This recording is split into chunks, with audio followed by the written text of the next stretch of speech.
పాకిస్తాన్ ఉగ్రదాడికి ప్రతిస్పందించిన భారత్ సరిగ్గా 4 రోజుల్లో తన బలం ఏంటి, తన బలగం ఏంటి అనేది శత్రుదేశానికే కాదు యావత్ ప్రపంచానికి చాటి చెప్పింది.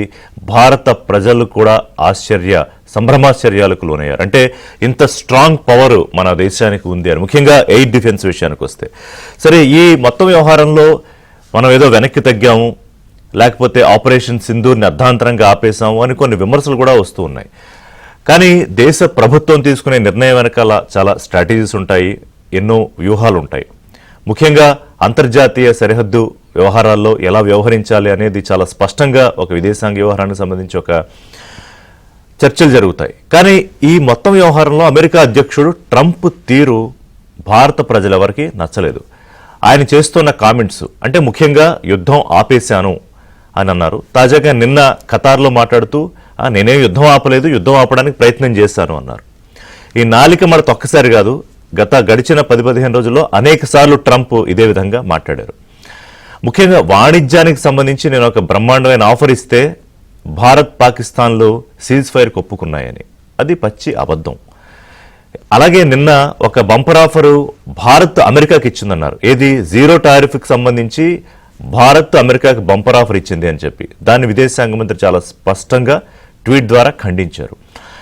యాపిల్ కంపెనీ పూర్తి స్థాయిలో తన ప్రొడక్షన్ని భారతదేశంలో పెట్టడానికి చేసుకుంటున్న ఏర్పాట్ల విషయంలో కూడా ఆయన అక్కసు వెళ్ళగక్కారు.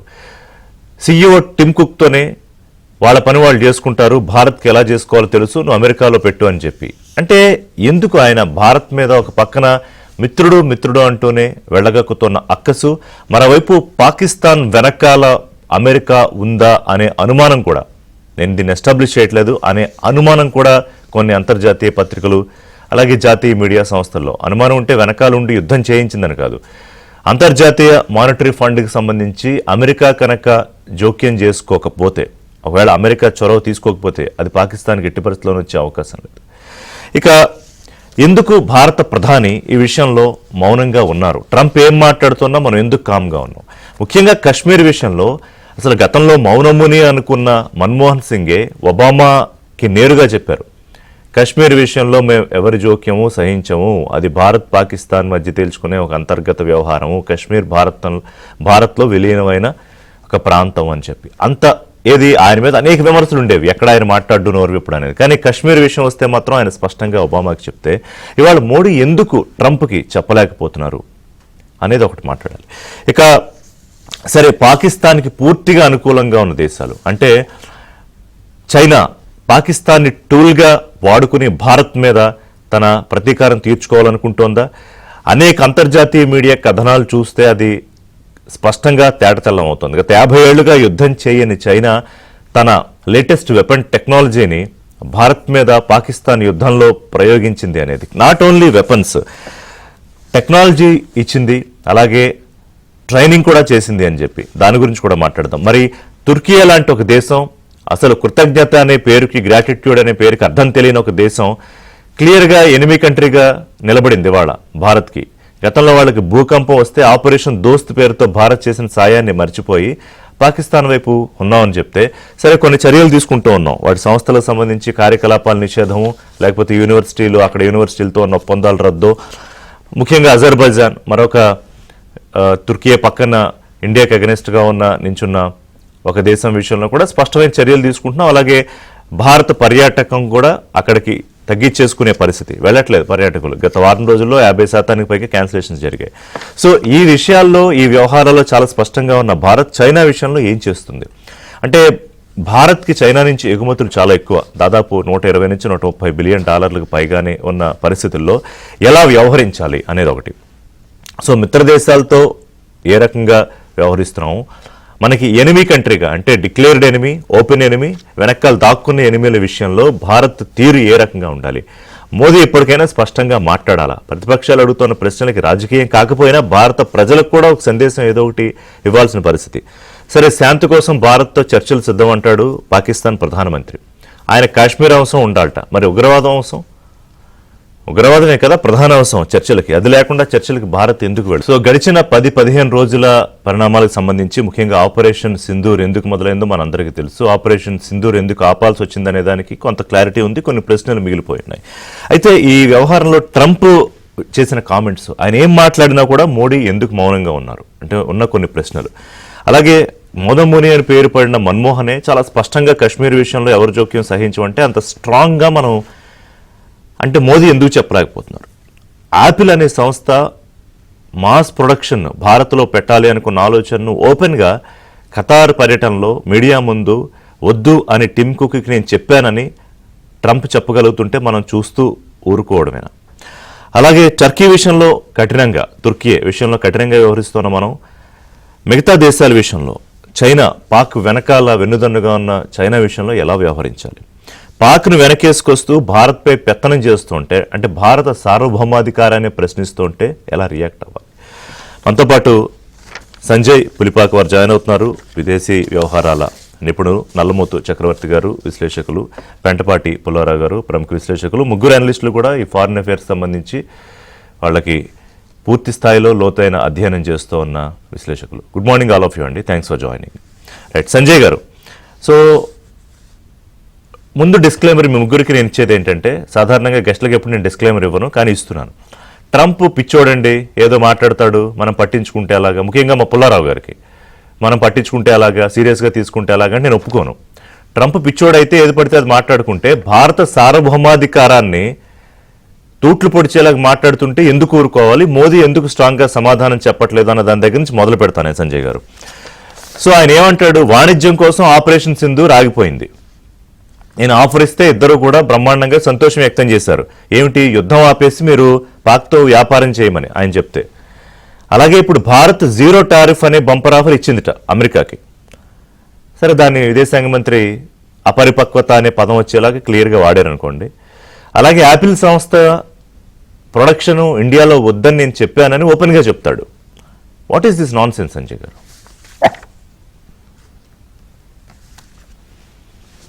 Sir mute, unmute.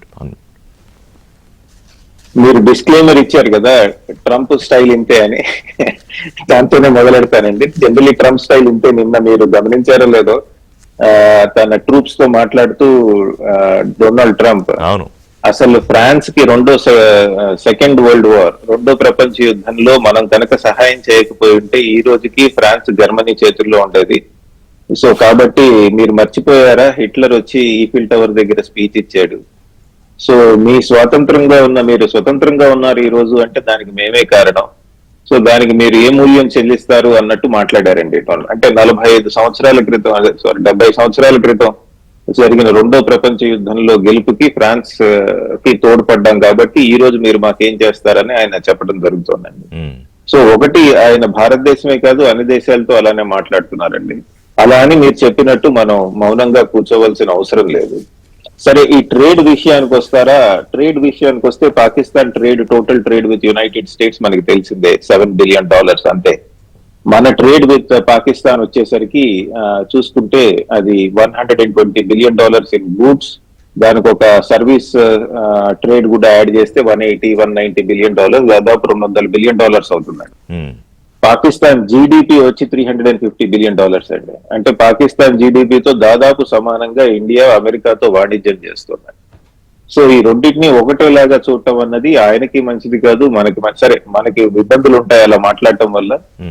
ఆయనకు కూడా అంటే యునైటెడ్ స్టేట్స్ కూడా సరిగ్గా చర్చించుకోవాలండి, ఆలోచించాలి. జీరో టారిఫ్ విషయానికి వస్తారా? బైలాటరల్ ట్రేడ్ అగ్రిమెంట్ మనం కొన్ని సంవత్సరాలుగా అమెరికాతో మాట్లాడుతున్నామండి. దాని యొక్క ప్రిన్సిపల్ ఫిలాసఫీస్ ఏంటంటే, అమెరికా లాంటి పెద్ద ఎకానమీతో, ప్రపంచంలోనే అత్యంత పవర్ఫుల్ ఎకానమీతో కనుక మనం బైలాటరల్ ట్రేడ్ అగ్రిమెంట్ పెట్టుకుని టారిఫ్స్ అవి తగ్గిస్తే వివిధ దేశాల వాళ్ళు మన దేశంలో వచ్చి మ్యానుఫ్యాక్చర్ చేసి అమెరికాకి ఎక్స్పోర్ట్ చేస్తారని ఒక ఆలోచన ఉండేది. కాకపోతే ఇప్పుడు ట్రంప్ ఏం చెప్తున్నారంటే యాపిల్ కంపెనీనే క్రిటిసైజ్ చేస్తున్నాడండి. చైనా నుంచి మీరు ఆపరేషన్స్ తీసి ఇండియాలో పెడుతున్నారు, అమెరికాలో కదా తయారు చేయాల్సింది. భారత్ వాళ్ళ సంగతి వాళ్ళు చూసుకుంటారులే, నువ్వు అమెరికాలో ఓపెన్ గా సరే పోనీ అంతర్గతంగా ఏదో ఆయన పిలిపించినక్కడ చెప్పాడు అంటే ఓపెన్ గా ఇలా చెప్పానని చెప్తున్నాడు మళ్ళీ. అవును. సో దాంతో మనకు వస్తున్న ఇప్పుడు ఛాలెంజ్ ఏంటంటే మరి బయోలాటరల్ ట్రేడ్ అగ్రిమెంట్ చేసుకుంటే ఇన్వెస్ట్మెంట్స్ వస్తాయి అనుకుంటున్నాం కదా, వాటి సంగతి ఏంటి అని ఆలోచించుకోవాల్సి ఉంటుందండి. ఇలాంటి ఛాలెంజెస్ ముందు ముందు ఇంకా ఎక్కువ రాబోతున్నాయి నా ఉద్దేశంలో. మనం అంటే మనకి 2 మేజర్ ట్రేడ్ పార్ట్నర్స్ అండి, ఒకటి చైనా, ఒకటి యునైటెడ్ స్టేట్స్. చైనా నుంచి మనం దిగుమతులు ఎక్కువ ఉంటాయి మనకి, ఆల్మోస్ట్ $100 బిలియన్, $80 బిలియన్. 2023లో లేటెస్ట్ రిపోర్ట్ $117 బిలియన్ ఇంపోర్ట్ సుమారుగా, అంటే $120-130 బిలియన్ మధ్యలో ఉంటుంది. అవునండి, పెద్ద ఎత్తున ఇంపోర్ట్స్ జరుగుతున్నాయి. అది మన సొంత ఎకానమీని చైనా అది బాగా దెబ్బతీస్తుంది. అలా కాకుండా మీరు అమెరికాకి తీసుకుంటే అమెరికాకి మనం ఎక్స్పోర్ట్ ఎక్కువ చేస్తామండి, అంటే ఆల్మోస్ట్ $80 బిలియన్ మనం ఎక్స్పోర్ట్ చేస్తామండి. సో ఎక్కడి నుంచి అయితే మనకి దిగుమతులు ఎక్కువ వస్తున్నాయో చైనా నుంచి, ఎక్కడికైతే మనం ఎగుమతులు ఎక్కువ ఉన్నాయో, ఈ రెండింటి మీద మనకి రాజకీయంగా కానీ వివిధ రంగాల్లో డిఫరెన్సెస్ ఆఫ్ ఒపీనియన్ వచ్చినప్పుడు వాటిని ఎట్లా హ్యాండిల్ చేయాలన్నది డిఫరెన్సెస్ చూపిస్తామండి. కొంత అకామిడేటివ్ గా ఉంటాన్నట్టు కనపడతామండి, బట్ నా ఉద్దేశంలో మన వాళ్ళు బిహైండ్ ది సీన్స్ చాలా గట్టిగా నెగోషియేట్ చేస్తారండి. ఎందుకంటే చాలా నెగోషియేషన్స్ ఇప్పుడు బయోలాటరల్ ట్రేడ్ అగ్రిమెంట్స్ తీసుకోండి, వివిధ దేశాలతో మనం చేసాము, వాటిలన్నింటిలో కూడా మన వాళ్ళు కాదు సంజయ్ గారు. ఒకటి సరే, ఆ బయలాటరల్ ట్రేడ్స్, వ్యాపార వాణిజ్య సంబంధాలు కావాలి, వాళ్ళు అర్జెంటుగా మనమేమి అమెరికా ఏదో మాట్లాడిందని కట్ చేసుకోవాలి. కానీ ముందు ఒక కౌంటర్ ఒకటి పుల్లారావు గారు, సంజయ్ గారు వస్తాం మీ దగ్గరికి. పుల్లారావు గారు, డిప్లొమసీ అనేది ఉంటుంది, అది ఖచ్చితంగా ఫాలో అవ్వాలి. మనం ఇందాక నేను చెప్పలేదు, యుద్ధం అనేది మనకు ఒక ఆప్షన్ మాత్రమే, శాంతి కాముక దేశం మంది. సో అదే విధానాన్ని ఫాలో అయ్యి మనం కూడా ఆపి ఉంటాం. ట్రంప్ మోడీతో మాట్లాడి ఉండొచ్చు, కానీ ఆయన బయటకు చెప్తున్న విషయాల్ని కనీసం మనం ఖండించుకోలేకపోతే ఎలాగా? భారత ప్రధాని ఎందుకు మౌనంగా ఉన్నారు? ఓకే ఓకే ఓకే మీరు అర్థం చేసుకోవాలి కదా నా ఆవేశాన్ని. నిశ్శబ్దమే పెద్ద శబ్దం, నిశ్శబ్దమే పెద్ద శబ్దం. ప్రతి ఒక్కసారి మాట్లాడే పని లేదు. నిశ్శబ్దం అంటే అది వాల్యుబుల్ నిశ్శబ్దం. మాట్లాడకుండా ఉంటాం. అది మీకు జ్ఞాపకం చేస్తున్నా, ఏప్రిల్ 2020 నుంచి చైనా మన బోర్డర్స్కి వచ్చాక 5 సంవత్సరాలు 4 సంవత్సరాలు ఒక్కసారి కూడా మన గవర్నమెంట్ చైనా పేరు చెప్పలే. వ్యతిరేకంగా ఉన్న అపోజిషన్ పార్టీస్ చిల్లరగా ఎందుకు చెప్పట్లేదు పేరు, చైనా పేరు, చైనా పేరు అని చీప్గా మాట్లాడినా చెప్పలేదు. ఎందుకంటే చెప్పకూడదు, చైనా తత్వం అది. తర్వాత వాళ్ళ ఫేస్, మొహం పోకూడదు చైనాకి, ఏమైనా చేయి, బయట మాత్రం బాగుండాలి. దారిలో వచ్చారు, సెటిల్ అవి. ట్రంప్తో కూడా నిశ్శబ్దమే. చైనా గురించి మాట్లాడదాం, చైనా దారిలోకి వచ్చారు మీరు అన్నారు, చైనా గురించి మాట్లాడదాం. బట్ ఫస్ట్ ట్రంప్, అదే నేను విధానం చెప్తున్నా. డిప్లొమసీలో నిశ్శబ్దం ఒక పెద్ద శబ్దం. నేను మాట్లాడను, మీరు చెప్పే మాటకి అంతే, అయిపోయింది.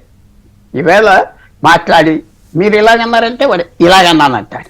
మధ్యన పాకిస్తాన్ వచ్చి సార్ అది దొంగలు సార్ మేము చెప్పాం కదా అంటాడు. చైనా వచ్చి ఇంకో చెప్తారు.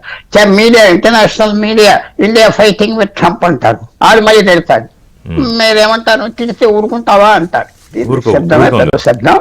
టైం పాస్ అయిపోతుంది. ఇంకా వారం రోజులు పోయాక ఈ విషయాలు ఎవరికి అక్కర్లేదు. ట్రంప్ మ్యాప్ తీసి కాశ్మీర్ ఎక్కడున్నదో తెలియదు. సో మనం చేసేది తెలిస్తే 1000 సమస్యను ఎందుకంటాడు, ఏమీ తెలియదు ఆయనకి, తెలియదు, తెలీదు. నిన్న ప్రస్తుతం సిరియన్ డిక్టేటర్ తో కూర్చుని వాడు 100 మందిని వాడు సైన్యం చంపేసి వాళ్ళని రేప్ చేసి మీకు చెప్పలేము ఏమేం చేశారు. చాలా మంచివాడు, స్మార్ట్ గా ఉన్నాడు, అందగాడు ఉన్నాడు. నిన్న కలిసినప్పుడు చెప్పండి ఆయన అయితే మీరేమన్నారు, ఆయన తత్వం ఎలాగ తత్వం అని కాదు. మనం వ్లాదిమిర్ పుతిన్ ఒక స్టైల్ ఉంటుంది, ఏమనాలో ఏమనకూడదో. చైనా ఒక స్టైల్ ఉన్నది, వెనకాల అమెరికా ఇంతో స్టైల్ ఉండాలి. వెనక్కి అడుగు పెట్టాడో లేదా? నిన్న నేను సాల్వ్ చేశానని చెప్పట్లేదు, నేను సాయం చేశాను అన్నాడో లేదా? ఎందుకంటే వాళ్ళ chief of staff, foreign minister మెల్లిగా చెప్పుంటారు, కొద్దిగా తగ్గండి సార్ వాళ్ళ మీద వెళ్ళొద్దని. భారతదేశానికి ఈ ఎర్ర గీతలు ఉన్నాయి 1950 నుంచి కాశ్మీర్ మీద. ఎప్పుడైతే యునైటెడ్ నేషన్స్కి వెళ్ళాము 47 బ్రిటన్ సలహా మీద వెళ్తే బ్రిటన్ అక్కడ మనం దగా చేసి జ్ఞాపకం పెట్టుకోండి. అవన్నీ మెల్లిగా వస్తాయి, పాస్ అయిపోతాయి. ఇది మళ్ళీ 1-2 రోజులు 3 రోజుల్లో భారతదేశం మంచిది అంటాడు, ఆ ట్రేడ్ అగ్రిమెంట్ అయితే మీరు అంటే ఆయన తత్వం అంటలేదు మనం మీ కాదు వ్యవహారం కాదు పుల్లారావు గారు, ఆ, ఆయన తత్వం అదే అవ్వచ్చు. ప్రతి దేశంలో ఇప్పుడు ఉక్రెయిన్ అధ్యక్షుడిని పిలిచి మీడియా ముందే కొట్టుకున్నంత పని చేయొచ్చు సరే, కానీ మన దేశ ప్రధాని మాట మాత్రంగా అన్న పోనీ ఒక ట్విట్టర్ రూపంలో అయినా మాట్లాడక్కర్లేదంటారా? మాట్లాడే అవసరం లేదన్నా? నరేంద్ర మోడీ మన ప్రభుత్వం అధికార ప్రతినిధి ఒక్క మాట అన్నాడంటే ఇంకా వాల్యూ ఆఫ్ డిస్కషన్ పోతాది. అది చెప్తున్నా. ఏమన్నాడు అతను తత్వమే కాదు, జనరల్ గా ఇంటర్నేషనల్ అఫైర్స్ ఇందాక ఒక సెంటెన్స్ చెప్పాను మీకు. నిశ్శబ్దమే పెద్ద శబ్దం, నిశ్శబ్దం పెద్ద శబ్దం, అంత సౌండ్, అంత ఎక్కువ శబ్దం నిశ్శబ్దం. ఒప్పుకుంటారో ఒప్పుకోరా? మీరేమంటారంటే ఏ స్పోక్స్ పర్సన్ లాగా స్పోక్స్ ట్విట్టర్ వేసి ఇలాగన్నా కుదరదు. భారతదేశం ప్రయాణం చాలా దూర ప్రయాణం, పెద్ద విజయం. అనుకోకుండా పాకిస్తాన్ మనకు విజయం ఇచ్చింది, అనుకోకుండా. ఈ ఆపరేషన్ సింధూర్ ఇంతవరకు వెళ్దామని భారతదేశానికి లేదు. ఏదో అవి కొట్టేద్దాం తగ్గిపోదాం అనుకున్నారు, 9వ 10 వాళ్ళు పెంచారు. లక్కీగా ఇవాళ బయటపడ్డాక మనం ఎక్కువ గెంతులు వేయకూడదు, క్వైట్గా ఉండాలి. ఆటోమేటిక్గా ఇవన్నీ సెటిల్ అవుతాయి. ట్రంప్ ఎలాంటి వాడు మనకు అనవసరం. ట్రంప్ ఉంటాడు, ట్రంప్ భారత్కు వ్యతిరేకం చేస్తాడు, మనల్ని ఏం చేయలేడు. ఎందుకంటే రిచర్డ్ నిక్సన్ కంటే పవర్ఫుల్ ఫెలో కాదు. అప్పుడు 71లో కిస్సింజర్ అంత మేధావి కూడా ఎవరు లేడు అక్కడ. ఏం పెద్ద ప్రాబ్లం కాదు, సైలెంట్ గా ఉండి ఆ సునామీని తప్పించుకుంటా పోవటం. అంటే దాంట్లో మనం ట్విట్టర్ పెట్టి ట్రంప్ ఇలాగన్నాడంటే ఆయన ఇంకోటి అంటాడు, అసలు అసహ్యం అయిపోతాడు. ఇప్పుడు ఏమైపోయింది? Narendra Modi said questioning the sovereignty of the country కదా పుల్లారావు గారు. Not at all. ఆయన చెప్పింది ఏంటంటే ఆయన తత్వం అనే మాట వాడు. ఆయన ఇండియా కూడా ట్రంప్ గారు చాలా సాయం చేశారు, అసలు అలాంటి మనిషి లేదంటే ఇంకా అసలు నేను రేపే వచ్చేస్తాను ఇండియాకి అంటాడు. అది ఎందుకు వెళ్ళలేదు మన ప్రభుత్వం అనాలి. ఎందుకు వెళ్ళలేదంటే ఆపోజిషన్ అయ్యో మీరేదో అమ్మేశారా ఇది అది ఏం చేయని వాళ్ళు అంటారు కాబట్టి సైలెంట్ గా ఉన్నారు. ట్రంప్ సైకాలజీ బాగా మనకు తెలుసు. 2 రోజులు ఆగితే పాకిస్తాన్ అడ్రస్ లేకుండా పోతుందని ట్రంప్ కంగారు పడ్డాడు, ఆయన మాట్లాడాడు.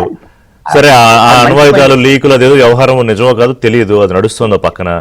దాన్నే మనం పట్టగలిగామంటే పాకిస్తాన్ పరిస్థితి ఏంటి అని అయ్యో అని కంగారు పడ్డాడు ట్రంప్. ఇది మనకు తెలుసు కదా.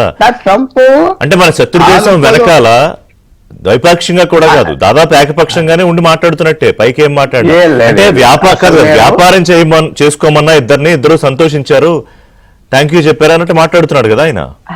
చెప్తే మీరు ఫోన్ మీరు అందరికీ రేపు పుల్లారావు గారు చెప్తారు థ్యాంక్ యూ చెప్తారంటే yes I said thank you అంటాను. అవి అన్నారా మంచిగా. ఇవన్నీ మీరు చైనా అమెరికా గత 90 రోజులు తిట్టినాయి, ఒకళ్ళొకళ్ళు ఎలా తిట్టుకున్నారో మీరు చూసారా? మళ్ళీ కలిసిపోయి టారిఫ్స్ సెటిల్ చేసుకున్నారు. ఆ పరిస్థితి వేరు. చైనా లేకపోతే అమెరికా ఏదో లేదు, జ్ఞాపకం పెట్టుకోండి. సో మళ్ళీ అంతా తగ్గిపోయి అంత తగ్గించుకున్నారు ట్రంప్ తో. ఇంకో లాస్ట్ పాయింట్ ఏంటంటే మనం నీకు సంబంధం లేదో అని మన మాటలతో కాకుండా యాక్షన్స్ తో చెప్పాం, తగ్గిపోతాడు ఆటోమేటిక్ గా. ట్రంప్ తత్వం ఇంకో తత్వం ఉన్నది, ఎదిరిస్తే మళ్ళీ తగ్గిపోతాడు.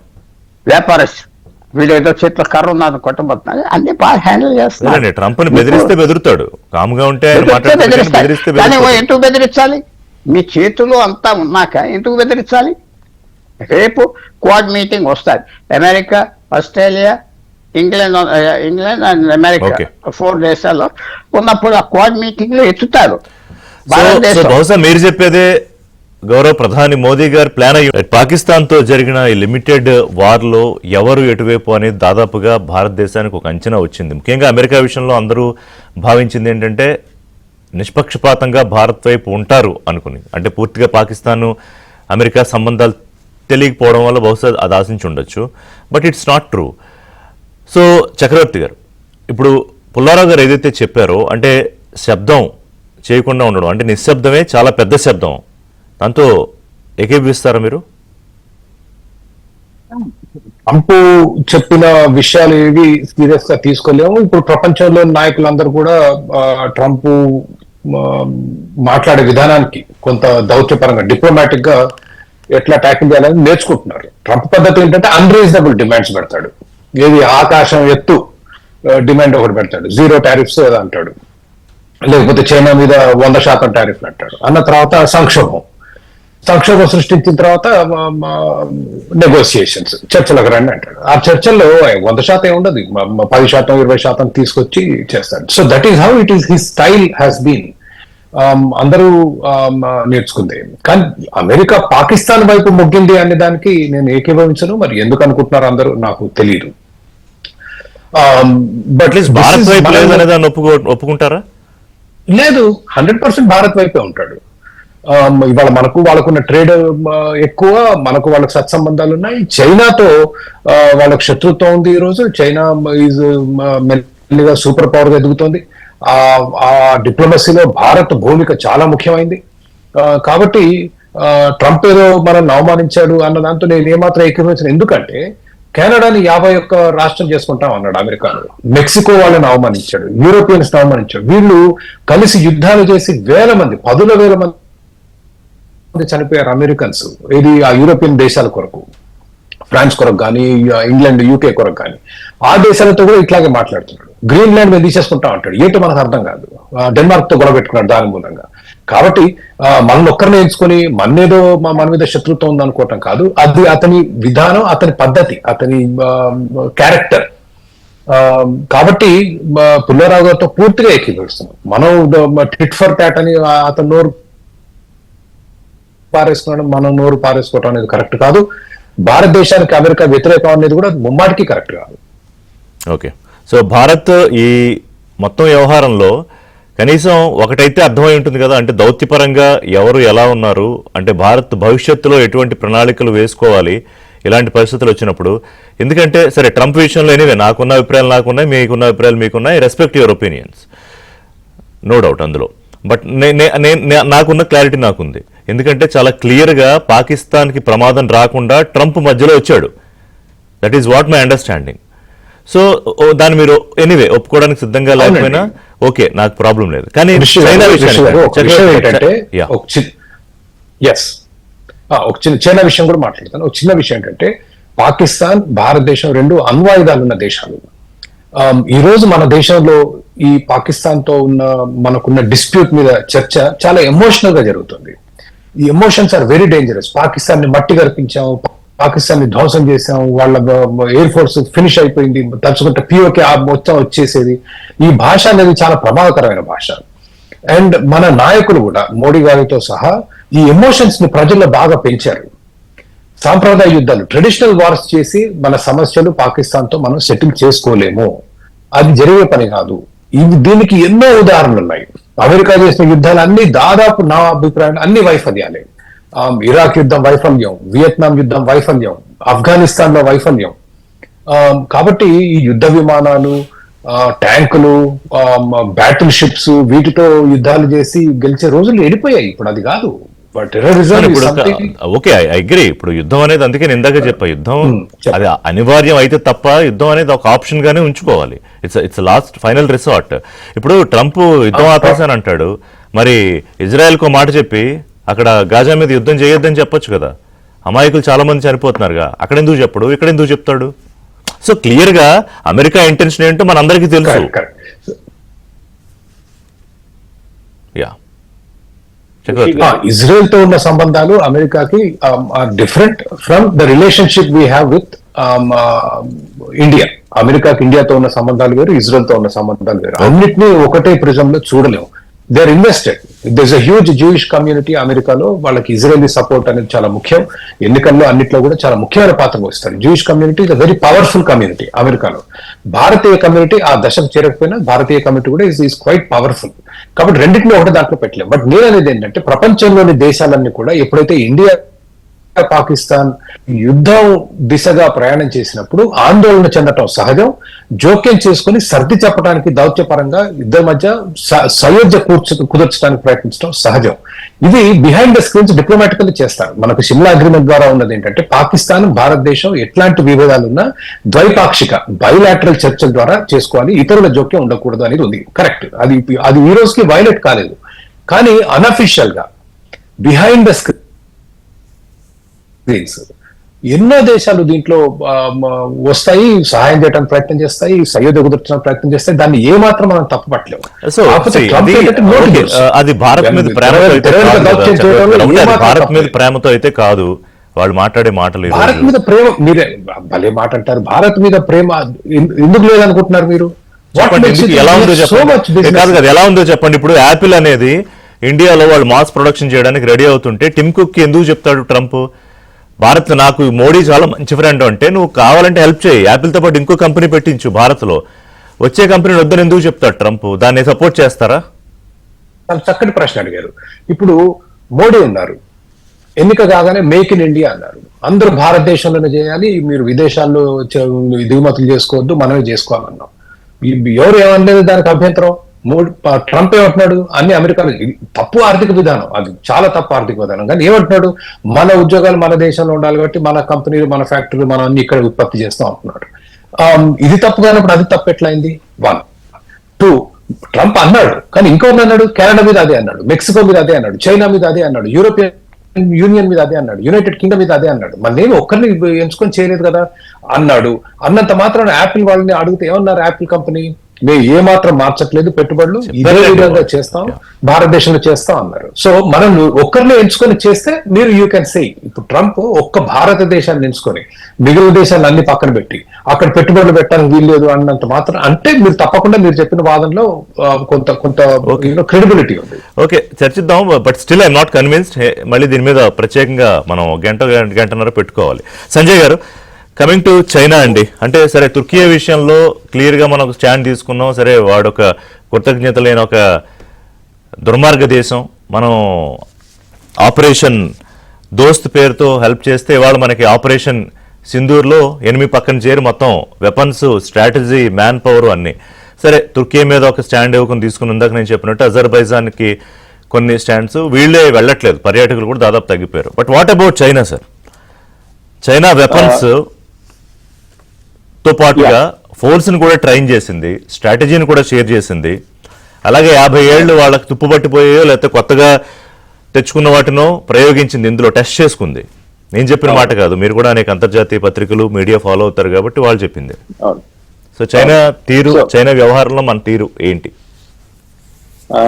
ఐ కమ్ టు చైనా అండి, చైనా మీద ఇప్పుడే వస్తాను. బట్ ఓవరాల్ గా I need to congratulate you అండి. అంటే ఈ రోజు డిస్కషన్ మీరు కాన్సెప్చువల్ గా ఎలా పెట్టారంటే, ఒక అంతర్జాతీయ రంగంలో, దౌత్య రంగంలో ప్రతిస్పందన అంటే ఏంటి, ఒక చిన్న దేశం ఎలా ప్రతిస్పందిస్తుంది, ఒక మిడిల్ పవర్ ఎలా ప్రతిస్పందిస్తుంది, ఒక ఎమర్జింగ్ ఎకానమీ ఎలా ప్రతిస్పందిస్తుంది, ఒక సూపర్ పవర్ ఎలా ప్రతిస్పందిస్తుంది, ఆ ఫ్రేమ్ లో డిస్కషన్ నడుస్తుంది. మీకు తర్వాత నా తోటి ప్యానలిస్ట్ కి దీని మీద ఇంత తర్జన భర్జన చేయడం చాలా అవసరం అండి. ఎందుకంటే ప్రజలు తెలుసుకోవాలి ప్రతిస్పందన అంటే ఏంటి అని. అంటే డొమెస్టిక్ పాలిటిక్స్ లో ఉండే ప్రతిస్పందన వేరు, అంతర్జాతీయ దౌత్య రంగాల్లో ఉండే ప్రతిస్పందన వేరేగా ఉంటుంది.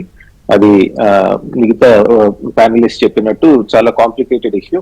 కశ్మీర్ విషయానికి వస్తే అండి, యాక్చువల్లీ చూసుకుంటే ఇప్పుడు ట్రంప్ అడ్మినిస్ట్రేషన్ ప్రీవియస్ గవర్నమెంట్స్ తో, ప్రీవియస్ ప్రెసిడెంట్ అడ్మినిస్ట్రేషన్స్ తో చూసుకుంటే అంత కఠినంగా లేదని చెప్పాలండి. అంటే అలా అని ట్రంప్ చెప్తున్నది కరెక్ట్ అనట్లేదండి. ఉదాహరణకి 1990s లో, ఎర్లీ 1990s లో అప్పుడు under secretary Robin Raphel Kashmir అసలు భారత్ లో భాగమే కాదండి.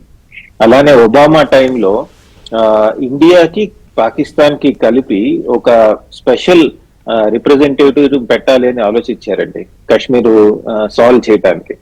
దాన్ని లక్కీగా మన వాళ్ళు పెద్ద ఎత్తున యుద్ధం చేసి, అంటే దౌత్యపరంగా యుద్ధం చేసి పుష్ బ్యాక్ చేశారండి. ఆ స్పెషల్ రిప్రజెంటేటివ్ ని ఫైనలీ ఆఫ్ఘనిస్తాన్, పాకిస్తాన్ కి పరిమితమై ఫస్ట్ రిప్రజెంటేటివ్, ఆఫ్పాక్ రిప్రజెంటేటివ్ యుఎస్ లో ఎవరు అంటే రిచర్డ్ హోల్బ్రోక్ అనే వ్యక్తిని అపాయింట్ చేయడం జరిగిందండి.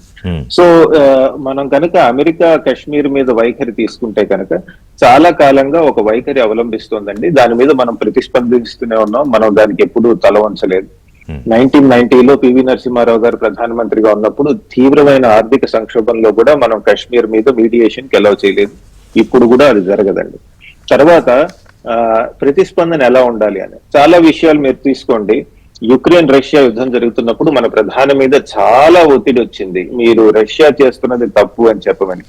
ఆయన ప్రతిస్పందించలేదండి దాని మీద. పుల్లారావు గారు అన్నది ఏంటంటే చెప్పినట్టు ప్రతిస్పందన కనపడేటువంటి ప్రతిస్పందనలు లేకపోవడం కూడా ఒక ప్రతిస్పందనే. పివి నరసింహారావు గారు చెప్పేవాడు కదా, not taking a decision is also a decision. ఆ రీతిలో ఇక్కడ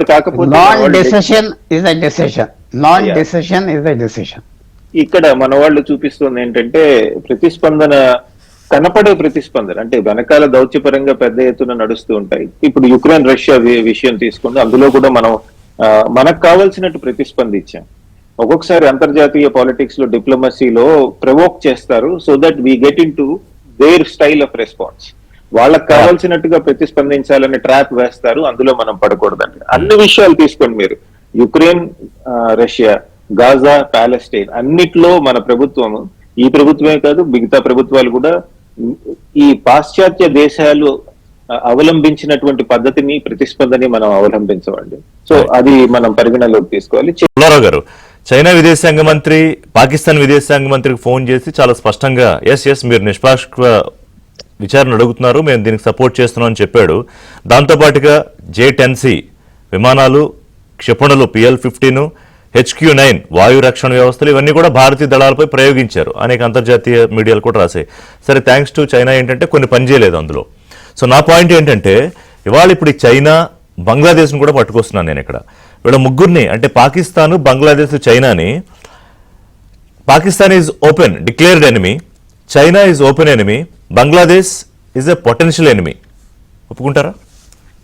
100% ఒప్పుకుంటా. నేపాల్ కూడా ఇటు అటు వాడుతుంది.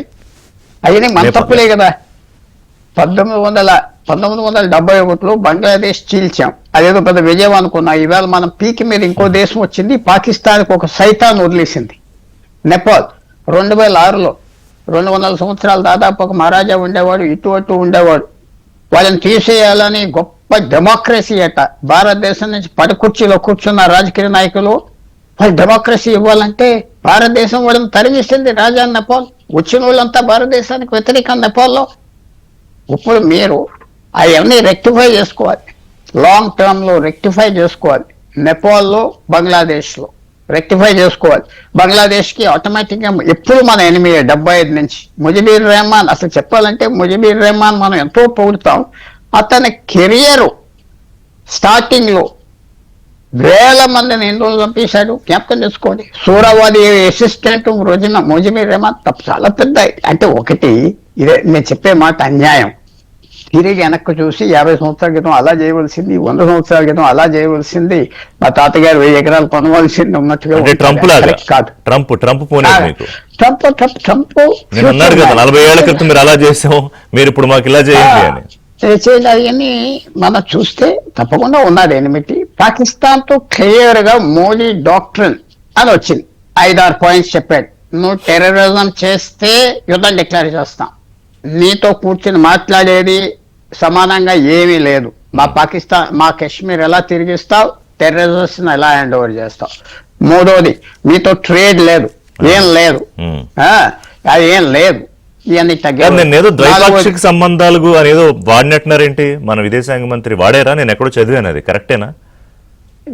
ఏమంటారు? ఉండవు కదా, పాక్ తో ద్వైపాక్షిక సంబంధాలు ఉండే అవకాశం ఉంటుందా ఇక మీద? 100%. తర్వాత ఒక విషయం మనం జ్ఞాపకం పెట్టుకోవాలి, దౌత్య మార్గాలు ఎప్పుడూ వదలకూడదు. ఎంత విరోధితో అయినా డిప్లొమసీతో అతన్ని బెదిరించవచ్చు, డిప్లొమసీతో అతన్ని మెత్తపెట్టవచ్చు, డిప్లొమసీతో ఆ సర్కిల్, ఆ దేశంలో ఉన్న సర్కిల్లో విభేదాలు తేవచ్చు. డిప్లొమసీ వార్ కంటే పవర్ఫుల్. టైం ఎక్కువ లేదు కదా. చైనా విషయానికి వచ్చేద్దాం. చైనా విషయానికి క్లియర్ గా చైనా మనకు 62 నుంచి ఓపెన్ ఎనిమి. పాకిస్తాన్ తీసుకొచ్చి దింపి పాకిస్తాన్, చైనా ఇద్దరు ఓపెన్ గా కొలాబరేట్ చేస్తున్నారు. చైనాతో కూడా డాక్టర్ చెప్పాలి, నువ్వు ఈ 5-6 పనులు కనుక చేస్తే మీతో మాకు తగను. పాకిస్తాన్ వాడి మా మీద యుద్ధం చేస్తే అవుట్. ఎక్కడైతే మనం సెటిల్మెంట్కి వచ్చామో మొన్న లైన్ లో అక్కడక్కడ, ఇక మళ్ళీ 5 లేపి మళ్ళీ అక్కడ గొడవ చేస్తే అవుట్. ఒక డాక్టర్ని తయారు చేయాలి చైనా కూడా, ఈ రెడ్ లైన్స్ దాటుమని. తప్పకుండా దౌత్య సంబంధాలకి మంచి పనున్నది, చేయాలి. అది చక్రవర్తి గారు, సేమ్ క్వశ్చన్. అంటే దాదాపు అంటే చైనా మన మీద ఏదో ఆధారపడిందని నేనేమన్ను. $120-130 బిలియన్ అండ్ మాస్ ప్రొడక్షన్ ఎందులోకి వెళ్ళినా అది చైనాయే. గతంలో గల్వాన్ ఇన్సిడెంట్ అయినప్పుడు మన వాళ్ళు బాల్కనీలోకి వచ్చి టీవీలు బయటపడేశారు. బాయ్కట్ చైనా అన్నారు, మళ్ళీ మామూలే పరిస్థితి. సో ఇప్పుడు క్లియర్గా ఓపెన్ ఎనిమీగా ఒకవేళ if you agree with me establish అయిన తర్వాత భారత్ తీరు ఎలా ఉండాలి చైనాతో? ఎందుకంటే చిన్న దేశాల మీద ఏదో చర్యలు తీసుకుంటున్నాం, బట్ చైనా మీద ఆ రకంగా ప్రవర్తించగలమా? దౌత్యపరంగా చైనా మీద మనం యాక్షన్ తీసుకోవటం అనేది కాస్త నౌ దట్ ఇట్ మనకంటే 5 ఇంతల ముందుకు వెళ్ళిపోయింది. మనం చేతులు కట్టుకొని కూర్చుంటే ఆర్థికంగా ఆ దేశం అందుకోనంత దూరానికి వెళ్ళిపోయింది. సో అది ముఖ్యమైన సమస్య. భారతదేశం ఆర్థికంగా ఎదగకుండా మన రాజకీయాలు, మన వ్యవస్థల్ని మనమే నిర్వీర్యం చేసుకోవటం మూలంగా మనం ఈ రోజు బలహీనమైన స్థితిలో ఉన్నాం, మన చేతుల్లో చేసుకుంది. ఇంకొక విషయం, మీరు టర్కీ అజర్బైజాన్ చెప్పారు. టర్కీ అజర్బైజాన్ పాకిస్తాన్ త్రైపాక్షికంగా వాళ్ళకి సత్సంబంధాలు ఇప్పటి నుంచి కాదు, చాలా కాలంగా ఉన్నాయి. అజర్బైజాన్ ఆర్మేనియా మీద యుద్ధం చేసినప్పుడు పాకిస్తాన్ అన్కండిషనల్ గా సపోర్ట్ చేసింది. కశ్మీర్ ఇష్యూ మీద అజర్బైజాన్ అండ్ టర్కీ రెండు కూడా చాలా కాలంగా పాకిస్తాన్ కి మొగ్గుగా ఉన్నాయి. సో ఓవర్ నైట్ అది మారదు. మనం ఆపరేషన్ దోస్త్ ఎందుకు చేశాము, దాన్ని కొంత సాఫన్ చేయడానికి చేశాము, కానీ రాత్రి అది మారదు. సో మనం ఎప్పుడు రెండు పక్కల ఆలోచించి చూస్తే మన ప్రేక్షకులు కూడా కొంత న్యాయం చేసిన వాళ్ళు అవుతాయి. ఇవాళ పద్ధతి మనం ఎప్పుడు ఎంతసేపు రెచ్చగొట్టే ఆలోచనలోనే ఉన్నాం, కానీ ఒక సమస్యను రెండు పక్కల నుంచి విశ్లేషిస్తేనే ప్రజల్లో కొంత అవగాహన పెరుగుతుంది. ఇక చైనా విషయానికి వస్తే, చైనా కూడా మన దగ్గర కొన్ని లీవర్స్ ఉన్నాయి. Taiwan is a very big problem for China. Taiwan చైనాలో అంతర్భాగం అని చైనా అంటుంది. తైవాన్ కి చాలా దేశాలు ఈ రోజు యునైటెడ్ నేషన్స్ లో కూడా ఒక దేశంగా ఒప్పుకోలేదు కదా. ఇప్పుడు తైవాన్ ఎంబసీ పెట్టలేదు కదా తైవాన్ లో. Exactly, but that is a Lever is what I'm saying. మనకు నెగోషియేషన్, ఇప్పుడు వాళ్ళు పాకిస్తాన్ తో సహాయ సహకారాలు అందించినప్పుడు మనకు తైవాన్ కూడా ఉంటుంది. యూదరు ముస్లింల సమస్య చైనాలో చాలా పెద్ద సమస్య. ఇప్పుడు ఏదైతే బలూచ్ లో భారతదేశం బలూచ్ కి అట్లీస్ట్ సైకలాజికల్ గా సపోర్ట్ ఏ విధంగా అయితే ఇస్తుందో, పాకిస్తాన్ లో బలూచిస్తాన్ 44%, సగం దేశం, పాకిస్తాన్ లో సగం దేశం బలూచిస్తాన్ విడిపోతా ఉంటుంది పాకిస్తాన్ నుంచి. ఈ రోజు వాళ్ళకి మనం కొంత సహాయం చేస్తున్నాం. లెటర్ రాశారు కదా, మీ దేశ ఎంబసీని మా దేశంలో పెట్టండి అని. మోడీ గారు ప్రసంగం ఇచ్చారు. బలూచ్ ప్రజలకు మద్దతు, ఇండిపెండెన్స్ డేకో రిపబ్లిక్ డేకో మోడీ గారు ప్రసంగం ఇచ్చారు, బలూచ్ ప్రజలకు మద్దతుగా మేము నిలబడతామని. అదే విధంగా గిల్గిట్ ప్రజలకి అందరికి మద్దతుగా నిలబడతామని. కాబట్టి there are lot of equations. కానీ China today is a 5 times bigger economy than ours. మనకంటే వాళ్ళతో ట్రేడ్ మనకు అవసరం. చైనా చాలా చౌకగా ఈరోజు వస్తువులు ఉత్పత్తి చేస్తుంది, దాని మూలంగా మనం లాభం పొందుతాం. కాబట్టి ఏ విధంగా అయితే మనం పాకిస్తాన్ ని ఏ విధంగా చూస్తామో చైనాని చూడలేము. అండి, ఎందుకంటే ఒక టాబ్లెట్ జ్వరానికి వేసుకునే ఒక టాబ్లెట్ కి సంబంధించి ముడి పదార్థం కూడా చైనా నుంచి తెచ్చుకోవాలి మనం. సో అప్పటి నుంచి అన్నా లెసన్స్ నేర్చుకున్నావో లేదో నాకు తెలియదు, మీరు చెప్పాలి కోవిడ్ తర్వాత. సో అర్థమవుతోంది వారు చెప్పింది, సంజయ్ గారు నాకు చెప్పింది. కానీ ఇప్పుడైనా ఏదో ఒక సరైన విధానం దౌత్యపరంగా చైనా విషయంలో తీసుకోవడానికి టైం వచ్చిందా? Is is high time or not? చాలా కాలంగా మనం ప్రయత్నిస్తున్నామండి. ఉదాహరణకి అంటే ట్రేడ్ విషయానికి వస్తా నేను. ఉదాహరణకి మీరు తీసుకోండి, డిజిటల్ మీడియా కంటెంట్ తీసుకోండి, వాటిని అన్నింటి చైనీస్ యాప్స్ ని వాటిని బ్యాన్ చేయడం జరిగింది. ఎందుకంటే లాట్ ఆఫ్ రెవెన్యూ ఉంది కదా డిజిటల్ యాప్స్ తర్వాత వాటిల్లో, అది బ్యాన్ చేశారండి కంప్లీట్ గా. అలానే మీరు ఫిన్టెక్ తీసుకోండి, అంటే ఫైనాన్షియల్ టెక్నాలజీ, ఈ యూపీఐ ఇలాంటివి. మనకి ఎలా అయితే భీమ్ ఉందో, ఎలా అయితే మిగతా ఇవి ఉన్నాయో ఫోన్ పే ఇలాంటివి, అలానే చైనాలో వీ చాట్ అని ఇట్లాంటివి చాలా ఉన్నాయండి. వాటి మీద కూడా వాళ్ళు చాలా వాణిజ్యం చేస్తుంటారు, ఫైనాన్షియల్ ట్రాన్సాక్షన్స్ చేస్తుంటారు. అవి భారత్ లోకి రాకుండా ఆపగలిగామండి. అటువంటి రంగంలో పెద్ద ఎత్తున రావాలని చైనా అసలు ఎంతో ప్రయత్నించిందండి. ఉదాహరణకి పేటిఎం లో ఇన్వెస్ట్ చేసింది, అది కూడా స్లోగా బయటికి వెళ్ళిపోయి ఎటు చేశారని మన వాళ్ళు విన్నా, నేను పేపర్ లో చదివాను. సో ఫైనాన్షియల్ టెక్ రంగాన్ని మనం చాలా కాపాడుకున్నామండి చైనా నుంచి ఎటువంటి రాకుండా. అలానే investment in sensitive and technological sectors, దానిలో కూడా మనం పెద్ద ఎత్తున గోడలు. సంజయ్ గారు, sorry to interrupt you again, అంటే కొంచెం కట్ షార్ట్ చేసేద్దాం, టైం అయిపోయింది. ఇప్పుడు పాకిస్తాన్ వెనకాల చైనా దాదాపుగా నిలబడింది అని తెలిసిన తరువాత ఆ ఆస్పెక్ట్ లో మనం ఏమన్నా ఇప్పుడు యాక్ట్ చేయాలా? ఇప్పుడు సందర్భం కాదా? అదొక్కటి చెప్పండి క్లుప్తంగా. యాక్ట్ చేయాలండి, చేస్తున్నాం కూడా. కాకపోతే ఈ ట్రేడ్ రంగంలో ఇందాక ప్యానలిస్టులు పుల్లారావు గారు కానీ లేదా మన చక్రవర్తి గారు చెప్పినట్టు, చైనా ఈ రోజు చాలా ప్రోడక్ట్స్ చాలా తక్కువ ఖర్చులో చేస్తుంది. దాని నుంచి మనం బయటపడి ఎలా తయారు చేయాలన్నది ఒక ఛాలెంజ్. దానికే మనం మేక్ ఇన్ ఇండియా అండ్ మిగతా ప్రోగ్రామ్స్ కూడా పెట్టామండి. అండి. సో ప్రస్తుతానికైతే కన్క్లూజన్ పుల్లారావు గారు చెప్పిన స్టేట్మెంట్ తో ఇద్దాం. అంటే నిశ్శబ్దమే అన్నిటికన్నా పెద్ద శబ్దం అని, బహుశా మోదీ గారి స్ట్రాటజీ అదే అయ్యి ఉంటుంది. సో హీ డెఫినెట్లీ నోస్ ఎప్పుడు రియాక్ట్ అవ్వాలి, ఎలా రియాక్ట్ అవ్వాలి అని.